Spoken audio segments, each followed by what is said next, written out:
welcome to this episode of The Daily. My name is Brendan Malone. There's been something that I've been really noticing a lot lately in the public debates that we have now around, I guess the media debates or whatever it is, the debates we have in the public square, around issues around law change and morality and sort of bigger moral issues and moral questions. And more it seems to me that we are becoming to the point of blindness, really. There's almost like the blinkers go on.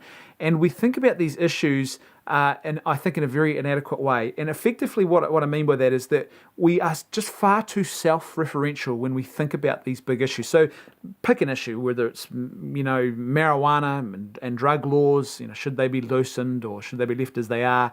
The issue of assisted suicide or euthanasia, the issue of prostitution, pick an issue. It just doesn't matter.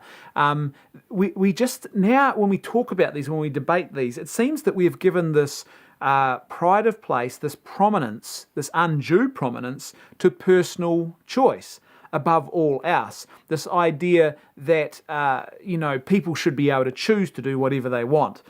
Well, that sort of sounds good and well in practice, but in the real world, your moral actions, apart from things which take place exclusively in your mind, which are self-contained, but all of your other moral actions and the morality that you engage in takes place in the community and it has an impact on the community. And so therefore, I think when we think about big issues like this, you can't just minimize them and be reductionist in your thinking and say, well, let's just think about the issue in relation to one adult and their personal choice. Should they or should they not be able to do this? We actually need to ask questions about how these actions will play out within the general population, about how these issues play out within the community, because the simple fact is that our moral actions don't exist in a vacuum.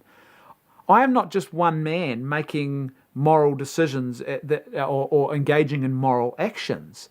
I am one man who engages in moral actions, but then those moral actions, almost all of them, have a flow on into the community, immediately perhaps to my wife and children, then beyond that to my neighbourhood, my workplace, the wider New Zealand community. And so I think we need to really rediscover, and this is hugely important, I think, we need to rediscover a way of looking at morality, and particularly the way in which we make laws, in that communal kind of way.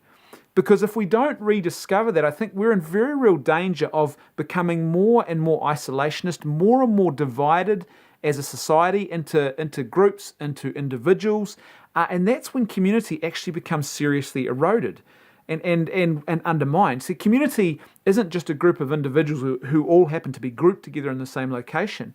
Community only exists when those people have a shared interest in the good of each other, when we care about how our actions, and we act accordingly because we care about how our actions impact the people around us. And I think it's really important that when we talk about, as I said, be it drug laws, be it euthanasia, be it prostitution, be it pick an issue, it just doesn't matter. The simple fact is that we need to rediscover a way of looking at and reasoning our way through these issues which considers the whole picture, not this narrow, reductionist, self-referential view that says it's only about an individual and their personal liberty. Because the simple fact is that it isn't just about that, it's about how that liberty then plays out in the community and affects the rest of us. Thanks for watching. I'll see you tomorrow on The Daily.